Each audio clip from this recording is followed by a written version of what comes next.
بسم الله الرحمن الرحيم. الحمد لله رب العالمين. يا رب لا تؤاخذنا بما فعل السفهاء منا، ولا تسلط علينا بذنوبنا من لا يخافك فينا ولا يرحمنا. اللهم لا تقتلنا بغضبك ولا تهلكنا بعذابك وعافنا قبل ذلك.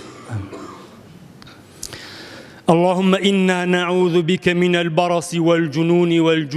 والجذام ومن سيء الأسقام. اللهم احفظنا واحفظ بلدنا هذا وسائر بلاد المسلمين من كل فتنة والمصائب،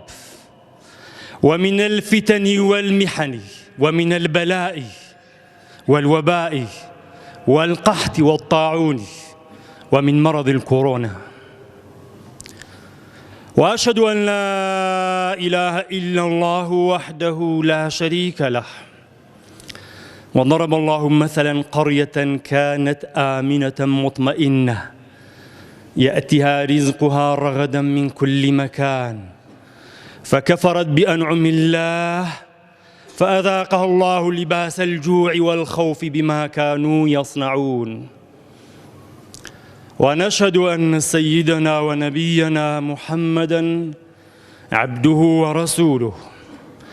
يقول الحبيب صلى الله عليه وسلم: إذا سمعتم الطاعون بأرض فلا تدخلوها، وإذا وقع بأرض وأنتم فيها فلا تخرجوا منها. أوصيكم عباد الله ونفسي أولاً بتقوى الله وطاعته ولزوم أوامره وكثرة مخافته، فإن التقوى شعار المؤمنين ودثار المتقين، ووصية الله تبارك وتعالى في وفيكم أجمعين.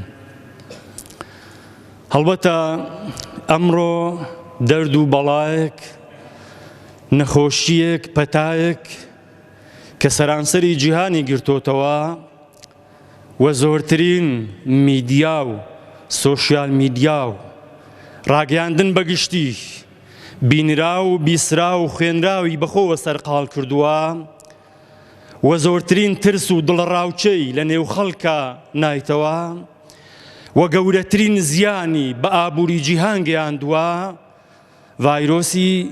کۆڕۆنا کە لای جەنابتان معلومە لەکوێوە سەری هەڵدا لە وڵاتی چین لە شاری یوهان سەرچاوە و هۆکاری بڵاوبوونەوەی ئەم پەتایە و ئەم نەخۆشیەش وەکو خۆیان پزیشکەکان ئەڵێن خواردنی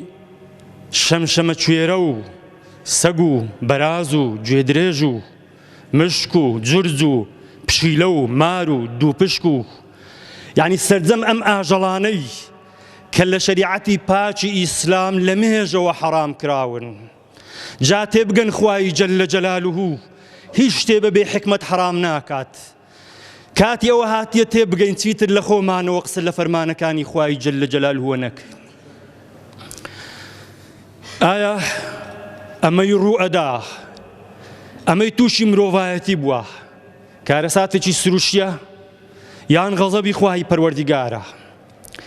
ئێمەی موسڵمان پێمان وایە، باوەڕی تەواویشمان وایە هەر شتێ لەم کەونە ڕوئەدات حتمەن بە فەرمانی خوای پەروەردیگارە بەبێ حکمەتیش ڕوونادات. بەڵام هەموو ئەو بەڵاو موسیبەتانەی کە تووشی مرۆڤایەتی ئەبن بۆ یەکێک لەم چوار حاڵەتانە، یان ئەوەتە هەندێک جار ڕەحمەتی خوای جەلە جەلالوهە و هەندێک جاریش ئیمتیحان و ئیبتیلایە و هەندێک جاریش تەحەدا و ئیعجاز و قدرەتی خودایە و هەندێک جاریش سزا و عەذاب و غەزەبی خوای پەروەردیگارە پەنا بە خوای پەروەردیگار. مەثەلەن زۆر جار خوای جەلە جەلالوهو هەندێک لە بەندەکانی خۆی تووشی بەڵاو موسیبەت و خەم و خەفەت و نەخۆشی و ناخۆشیێکی زۆر ئەکات بۆ ئەوەی پلە و پایان لای خوای پەروەردیگار بەرز بێتەوە، وەکو پێغەمبەران سەلامی خوایان لێبێت. پێغەمبەرانی ئولوالعەزم بەچی ئەم نازناویان وەدەستێنا چۆن گەیشتن بەم پلە و پایە، وەکو نوح، ئیبراهیم، موسا، عیسا، محەممەد صلوات الله وسلامه عليهم أجمعين. ئەمانە لە ڕێی ئەو هەموو بەڵاو موسیبەتەی ئەو هەموو ناخۆشیانەی کە لە ژیانی دنیا ڕوبەڕووی بوونەوە ئیرادە و عەزمێکی بەهێز و پۆڵاینیان هەبوو گەیشتن بەم دەرەجەیە. بۆیە پێغەمبەری خوا فەرمێ صلی الله عليه وسلم أشد الناس بلاء الأنبياء ثم الصالحون ثم الأمثل فالأمثل. لە هەموو کەس لەم دنیای زیاتر تووشی خەم و خەفەت و بەڵاو موسیبەت و ناخۆشی ئەبێت پێغەمبەران سەلامی خوایان لەبێ بە دەرەجەیەک، دواتر پیا و ساڵحەکان و هەتاکو زیاتر لە پێغەمبەران نزیکبی زیاتر معەڕەضی لە بۆ بەڵاو موسیبەت و خەم و خەفەت و ناخۆشەکان. و زۆر جار خوای جەل جەلال و هەندێ لە بەندەکانی خۆی خۆش ئەوێت ڕەحمیان پێ ئەکات، تووشی بەڵاو موسیبەتیان ئەکا، ئێوێ پاچیان بکاتەوە لە گوناه و تاوان، ئێوێ وەکو ئەو ڕۆژیان لێبێتەوە کە دەچنەوە خزمەت خوای پەروەردگار کە وەکو تازە لە دایکی خۆیان بوون.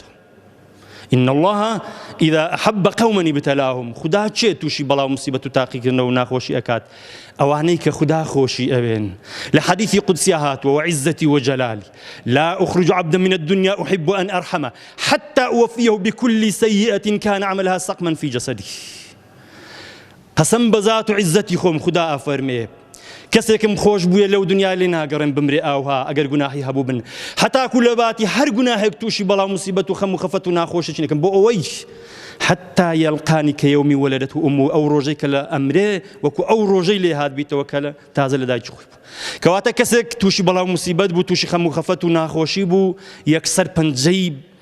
تاوانی بۆ درێژ مەکە. مەڵێ ئەمە غەزەبی خوای گەورەیە، لەوانەیە خدا هێندەی خۆش بووێ ئێوێ هەر لەم دنیاە بەو نەخۆشی و بەو بەڵاو موسیبەت و زەرەر و زیانانە پاچ بکاتەوە بۆ ئەوەی بە پاچی و بە بێگوناهی بگاتەوە خزمەت خوای پەروەردیگار. حاڵەتی دووەم وەکو باسمان کرد ئیبتیلا و ئیمتیحانە. زۆر جار بەندەکان تووشی بەڵاو موسیبەت و ناخۆشی و خەم و خەفەتێکی زۆر ترس و بیمێکی زۆر ئەبن. ئەمە ئیمتیحانە، تا چەند تۆ ڕوو لە خوا ئەکەی یان پەنە ئەبێ بە غەیری خوای پەروەردگار هاواری غەیری خوا ئەکەی. ئەمە ئیمتیحان و تاقیکردنەوێت تا چەند تۆ ئیلتیزام بەم دینەوە ئەکەی لە هەموو حاڵەتەکانە. وما كان الله ليذر المؤمنين على ما أنتم عليه حتى يميز الخبيث من الطيب. خدا ئێوێ منافقونا مسلمان لێک جودا بکاتەوە، چاک و خراپ ئەبێ لێک جودا ببنەوە. لەو بەڵاو موسیبەت و خەم و خەفەت و ناخۆشیانەش موقفی مسلمانی ڕاستەخینە بە دیار ئەکەوێت. هەر بۆی خوای گەورە ئەفەرمێ وَلَنَبْلُوَنَّكُمْ بِشَيْءٍ مِنَ الْخَوْفِ وَالْجُوعِ وَنَقْصٍ مِنَ الْأَمْوَالِ وَالْأَنْفُسِ وَالثَّمَرَاتِ وَبَشِّرِ الصَّابِرِينَ. تاقیتانەکەمەوە بەترس بە خەوفێکی زۆر، بە لەدەستچوونی ماڵ و مناڵ و سامان، بە لەدەستچوونی خۆشەویستەکانی خۆتان، بەڵام موژدە بدێ بە سابر و خۆڕاگرەکان. کەواتە حاڵەتێکی تر ئەوەیە بەندەکان تووشی بەڵاو موسیبەت و خەم و خەفەت و ترس و ناخۆشی ئەبن، ئەمە تاقیکردنەوەی خوای پەروەردگارە. حاڵەتی سێمەکو گوتمان زۆر جار تەحەدا و ئیعجاز و قودرەتی رب العالەمینە. هەر کاتێ بەندەکان غافڵ بوون لە خوای پەروەردگار، ئیمانیان ضەعیف بوو، تەحەدای خودایان کرد، ئەوە خدا معجیزە و ئایەت و بەڵگە و نیشانێکی وایان نیشان ئەدا، قودرەت و عەزەمەتی خۆی ئەسەلمێنی بۆ بەندەکان. هەروەک چۆن لە سەردەمی ئەسحاب الکەهفە خەڵک زۆر بێباوەڕ ببوو، بەتایبەت بەرامبەر بە قیامەت و بە زیندوو بوونەوە گومانێکی زۆریان بۆ دروست ببوو. خوای جەلە جەلالوهو کۆمەڵە گەنجێک کە چون لە ئەشکەوتێکا خەوتن بۆ زیاتر لە 300 ساڵ وەلەبیثوا فی کەهفهم 300 سنین وەزدادوا تسعا، ئەو جارێکی تر زیندوو بوونەوە هاتنەوە ناو شانۆی ژیان وەکو موعجیزەیەکی گەورە تا ئەمڕۆژ هەتا قیامەت ئەمینێتەوە.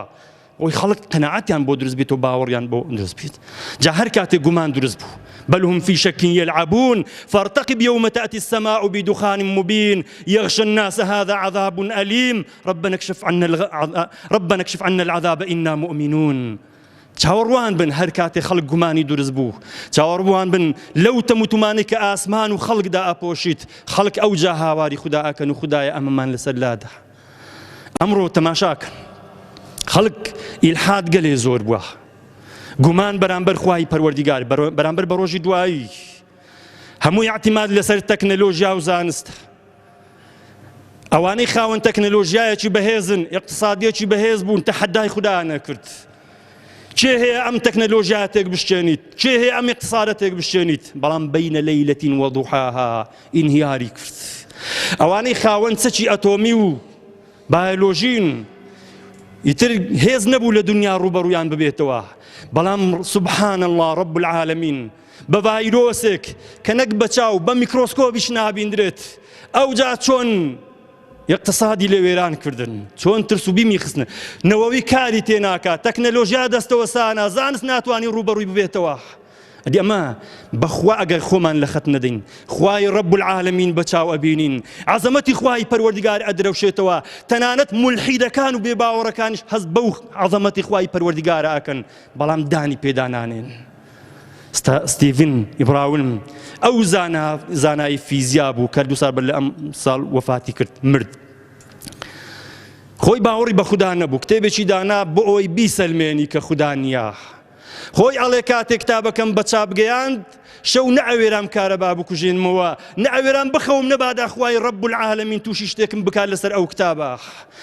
وجحدوا بها واستيقنتها أنفسهم ظلما وعلوا بخوا يقينيان هي بلام إنكاري أكن إنكاري رب العالمين أكن أجنا عظمتي خواي پروردگار أدروشيتوا جال حمو ترخو زمانك سنريهم آياتنا في الآفاق وفي أنفسهم حتى يتبين لهم أنه الحق أبي خلق بزاني خدایەکی حەقیە تەکنەلۆژیا و عیلم و زانست نەوەوی و ئەتۆمی و ئەمانە ناتوانن بەرامبەر هێزی خوای پەروەردگار سەربازەکانی خوای پەروەردگار وما يعلم جنود ربك إلا هو کەسیش ژمارەی سەربازەکانی خوای پەروەردگار ئەو هەموو ڤایرۆسانە نازانە ئیلا خوا خۆی نەبێت حاڵەتی چوارەم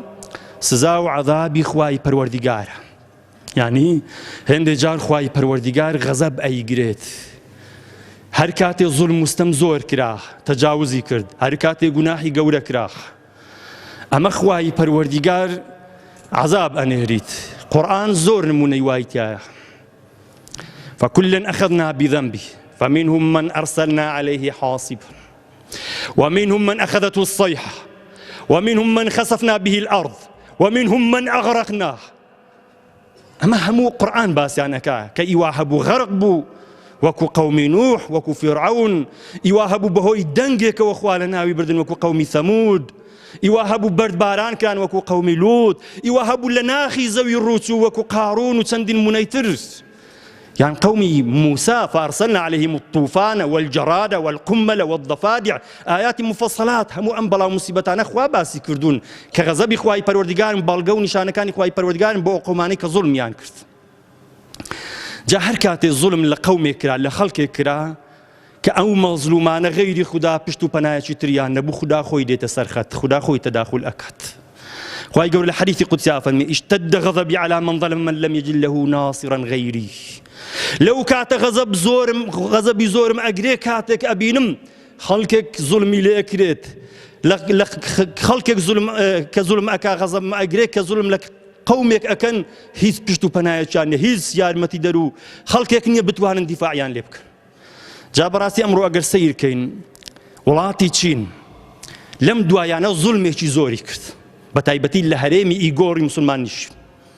سەرچاوەکان ئەڵێن زیاتر لە 100,000 موسڵمانیان کوشت 6,000 ئافرەتی موسڵمانیان ئیغتیساب کرد 800 مزگەوتی موسڵمانانیان ڕووخاند 1.5 ملیۆن موسڵمانیان ئاوارە و دەربەدەر کرد هێندە زوڵمیان دەستدرێژان کردە سەر کچی مناڵ و گچکە دژی حیجاب دژی نیقاب تنانت لكنال الجزيرة برنامج بناوي أنتم فوق السلطة لبي لقطة بيشاندا لنيو قطارة آفرتش مسلمان نقابي هبو إنذاري بوهات نقاب كلادا بلام أو جي بيندا يتر نجدهات وبوليسيان ناردو بزوريق نقابك يان لادو خستيان سجن وح سبحان الله لم دعانا ديسان لنيو همان شمن دفر هل لكنال الجزيرة نشاني ده كأو جاري بزوردي خواوي كهميان نقاب بس أو كماما نقاب فرقي تشد ملوتو معنا ديارنيت بلام آفرتي تشخوي النقاب أوي كماما ينبستبو زنجي أقدر كنوي بوها جوي بيندا بوليس هاتن لنا وهمان شمن دفر بزوردي نقابك يان خست السر كما تدين تدان كما تدين تدان شلون بكري أوهات لقل أكريتو أمرو نيوي آفرتاني سين نقاب يعني حجاب يعني لترسي فيروسك كبتشاونا بيندريت جاكاتي أو هم ظلم مستمكرا خوتان ئاگدان ماوەیەک بەر لە ئێستا چ حملەیەک هەبوو لە تۆڕە کۆمەڵایەتیەکان ئەوانەی کە خۆیان باسی مەعانات و باسی ئەو هەموو عەزاب و سزای سینەکانیان ئەکرد وما نقموا منهم إلا أن يؤمنوا بالله العزيز الحميد تەنها لەبەرەوەی باوەڕیان بە خودا هەبوو جا ئەو هەموو موسڵمانە لەو هەموو دوعا ئەوانە حتما خودا دوعای موسڵمانە قبوولەکە حتما خودا دوعای ئەو هەموو مەزلومانە فریای ئەو هەموو مەزلومانە کە غەیری خوای پەروەردگار چێ توانی ڕوبەڕووی سین ببێتەوە مەگەر قودرەتی خوای پەروەردگار نەبێت کەواتە شتێکی ئاسایی عەزابی خوای پەروەردگار بێت جا ڕەنگە بڵێن باشە ئەی خۆ ئێستا بەسی نییە ئەی وڵاتانی تر خۆ گەیشتە وڵاتە موسڵمانەکانش حەزەکەم یەک ڕاستی بزانن خوای پەروەردگار لە قورئانە کە باس ئەکا کافرەکان لەسەر کوفر و بێباوەڕی سزا نادە لەم دنیا ئەمە بۆ قیامەتە ئەوەی خدا سزایان ئەدا لەسەر زولم مستەمە جا کافر بیکات و غەیرە کافر مسلمان بیکات ولا تحسبن الله غافلا عما يعمل الظالمون واتي مەگەن خدا غافلە لەوەی کە زاڵمەکانەکەن نەیفەرمێ عما يعمل الكافرون ئەوەی زاڵمەکان ئەیکەن کەواتە هەر کەسێ زوڵم بکات مسلمان بێ و کافر بێت بۆ پێتان وایە تەنها ئەوان زوڵم ئەکەن ئەو دەوڵەتانی دەوروبەر کە ئەم نەخۆشیان تێدا بڵاو بووتەوە زوڵم ناکەن ئەم دیکتاتۆرانە خەڵکیان بە نەحەق نەکوشت و زوڵم لە خەڵک مافی خەڵک ناخۆن ئەمە کەواتە عەزابی خوای پەروەردگاریش بۆ ئەوانیش کاتێک کە زوڵم مستەم یعنی حتا لە وڵاتی خۆمان بۆ پێتان وایە دەستدرێژیکردنە کچێکی کچۆڵەیەکی 7 ساڵان لەلایەن چەند کەسێکەوە ئەمە خدا قبولی ئەکات بۆ پێتان وایە خەڵکێک کە خۆی ئەکا بە سەگ و عەڕەوی بە دین و بە خدا و بە مەلا و بە مقدساتی ئیسلام ئەمە شتێکی کەمە لای خوای پەروەردگار واتقوا فتنة لا تصيبن الذين ظلموا منكم خاصة بەخدا خوای پەروەردگار کە غەزەبی گرت ئیتر لەوانەی پرسیارێکی تر باشە ئەمانە زوڵم ئەکەن خەڵکی موسڵمانی تر بێگوناه بۆ باجەکەی بدات سنەتی ئیلاهی وایە لە هەر جێگایەکە زوڵم کرا وەکو یەکێک لە خێزانەکانی پێغەمبەر صلی الله علیه و سلم زەینەبە فەرمووی ئەنەهلیک وفینا الصالحون یا رسول الله خدا ئێمە بە هیلاک ئەدا لە کاتێکا پیا و ساڵحیشمان لە ناودا بن فەرمووین نەعەم ئیذا کەثوڕە الخەبەث هەر کاتێ زوڵم و گوناه و تاوان زۆر بوو تێکڕاتەڕ و وشک پێکەوە ئەکەونە بەر بەڵام ئەوەندە جیاوازی هەیە يبعث الناس على نياتهم هەر کەسە و مسلمانە بە مسلمانی ئەمرێ شەهیدیش ئەبێت بە پێی نیەتەکانی خۆی لە قیامەتا زیندوو ئەبێتەوە یعنی لە قیامەت جیاوازیە لە دنیا هەمویان ئەمرن ئەمە سنەتی خوای پەروەردگار بەڵام لە قیامەتا فەرق هەیە لەوەی مسلمانە و کە غەیرە مسلمانە کەواتە ئەمە ئەڵێم یەکێک لە سەبەبەکان لەوانەیە پەنا بە خوای پەروەردگار عەزاب و سزای خوای پەروەردگار بێت بۆ ئەو خەڵکێک کە زوڵم لە ڕادە بەدەر ئەکات و هیچ دەسەڵاتێک نییە غەیری خوای پەروەردگار کە فریای ئەو مەزلومانە بکەوێت خاڵێکی تر ئێمە چۆن هەڵسەنگ وەکو مسلمان چۆن هەڵسەنگاندن بۆ ئەم پەتایە بکەین و چۆن ڕوبەڕووی بینەوە خۆشەویستان ئێمەی مسلمان قەناعەتمان وایە باوەڕشمان وایە کە ئەمە شتێکی شکارێکی زانستی بۆ ئەکرێت و ئەمە نەخۆشیە کە پەتایەکە وجودی هەیە گومان لەوە دانیە نەخۆشیەکی مەترسیداریش کوشندەش چونکە لە زۆربەی وڵاتەکان بڵاو بوویتەوە تا ئێستا هیچ ڤاکسینێک نەدۆزرایتەوە کە بنبڕی بکات هەرچەندە بەپێی حەدیثی پێغەمبەر صلی الله علیه و سلم ما أنزل الله داء إلا أنزل له دواء هەر نەخۆشیە دێتە ئەم جیهانە خوای گەورە دەوا و دەرمانەکەشی بۆ ئەنێریت بەڵام تا ئێستا نەدۆزرایتەوە ئەمە شتێکی ترە ئەگەر نا دەرد نییە لەسەر ئەرزا دەرمانی نەبێت بەڵام ئەڵێم ئەمە زیاد لە حەجمی خۆی گەورە کراوە و زەق کرایتەوە بەداخەوە ئەڵێم هێندەی کەناڵەکانی ڕاگەیاندن دەورێکی سلبیان هەبووە یعنی زۆر کەس تووشی نەخۆشی دەرونی بووە بە تایبەتی مناڵان هەزمی ئەو مەترسیە ناکەن کە پێویستە بە نۆعێکی تر تەعامل لەگەڵ ئەو خەڵکە بکرێت ئەم نەخۆشی هەیە بەڵام هێندە بەم شێوەیە نییە ئەوە زیاد نزیکەی 3 مانگە لە 2019 بڵاو بوویتەوە تا ئێستا 3000 کەس پێی نەمردووە یعنی مانجی 1000 کەس بەم نەخۆشە نەمردووە لە کاتێکا چەندین هۆکاری تر هەن نەخۆشی تر هەن مانجێ نەک 1000 کەس مانجێ سەدان هەزار کەسی پێوە ئەمرێت ئێستا سەرچاوەکان ئەڵێن ساڵانە 6 ملیۆن و خەڵک بەهۆی پیسبوونی ژینگەوە لە ناوەچ دەی کە هێندە خەمی مرۆڤایەتیتانە بۆ ئامادەنین ڕێکەوتنێک مۆر بکەن بۆ نێشتنی مەترسیەکانی ژینگە 112 مردوەکانی جیهان بەهۆی پیسبوونی ژینگە تەنها بە ئایدز 257137 کەس لە ماوەی 2 مانگی ڕابردوو نەک لە ساڵانە 10 ملیۆنە یعنی بە پێی سایتی وەرمیتەر لە ماوەی 2 مانگی ڕابردوو 257137 کەس جانیان لەدەستداوە بەهۆی ئایدز لە چی وەڕادێت لە زینا و لە فاحیشە و لە بار و مەیخانەکان و لە مەساجخانەکان ئەمان دەسەرچاوەکان ئەگەر خەمی مرۆڤایەتیتانە ئەمە کەم بکەنەوە تەنها بەهۆی جگەرەوە ساڵانە 10 ملیۆن کەس ئەمرێت بەپێی ڕێکخراوی ئاماری ڕێکخراوی تەندروستی جیهانی H2O لە ماوەی 100 ساڵی ڕابردوو سەدەی ڕابردوو 100 ملیۆن کەس بەهۆی جگەرەوە گیانی لەدەست دەخۆ. ئێستاش ساڵانەش 8 ملیۆن کەس بەهۆی جگەرەوە گیان لەدەست ئەدەن کە هەموو مانجێ زیاتر لە 600-700 هەزار کەس بەهۆی جگەرەوە گیان لەدەست ئەدات. بەپێی هەر ئەمان سەرچاوە 764,659 کەس تەنها لە 2 مانجی ڕابردوو بەهۆی جگەرەوە گیانیان لەدەست داوە. دەی کە هێندە خەمی مرۆڤایەتیتان هەیە بۆ ئەو هەموو کارگەی جگەرە بەرهەمدێنن، بۆ ئەو هەموو ڕیکلامەی بۆ ئەکەن بە ڕووداوی هاتوچۆ بە ڕووداوی مەشروب خواردنەوە کوڕ ئەو هەموو چەکە ئەوەی مەترسی لەسەر مرۆڤایەتی ئەو بۆمبی ئەتۆمی و بایۆلۆژی و نەوەوی و ئەمانە کە دروستکراون کە بەجارێ دنیا وێران ئەکەن لە ماوەی چەند ساڵی ڕابردوو بەناوبەهاری عەرەبی بەس لەم سووریایە 800,000 کەس کەوتۆتە ژێر خانەکان و مردوون، زۆربیان من و ژن و مناڵ بوون. ئەی لە یەمەنە، ئەی لە لیبیا، ئەی لە عێراقا، ئەی لە مووسڵە، مرۆڤایەتی لە ناوچوو. ئەمە ئەگەر خەمی مرۆڤایەتیتانە ئەمانە بنبڕ بکەن کە هۆکاری لە ناوچوونی مرۆڤایەتی. ئەوەی ئەمڕۆ مەترسی لێ ئەکرێت زەنجی جیهانی سێمە کە ڕووبەڕووبوونەوە لە نێوە ئەم دەوڵەتە زەلهێزانە بە تەواوی سەرزەوی وێران بکەن، نەک نەخۆشیەکی ضعیف کە تا ئێستا 3,000 کەس خەڵک ئەوها ترس و بیمەیلێنیشتووە. من ناڵێم مەترسی نییە، بەڵام بەم شێوەیە نییە تۆ هەندە بترسەی. ئەو پەڕی با بکوژی 50,000 کەسێک وەکو پەتاکانی تر ئیتر کۆتایی پێدێت. پێویست ناکات تۆ ئەوها ترست لە خۆت بە جۆرێک کە تەعامل ئەەکەی وا ئەزانێ یعنی بە جۆرێک تەعامل ئەەکەی کە ئەنەهوو مردن هاتۆتە بەر دەرگات. بەڕێزان خۆشەویستان، ئێمە ئیماندارین، ئێمە خودامان هەیە. ذلك بأن الله مولى الذين آمنوا وأن الكافرين لا مولى لهم. خدا پشت و پەنای ئێمەیە. والله کەسێک حەقە بترسێ کە باوەڕی بە خدا و بە ڕۆژی دوایی نییە، ژیان لاوی تەنها ئەم چەند ساڵێ ئەوەش بەم ڤایرۆزە کۆتایی پێ بێ حەقە بپسێت.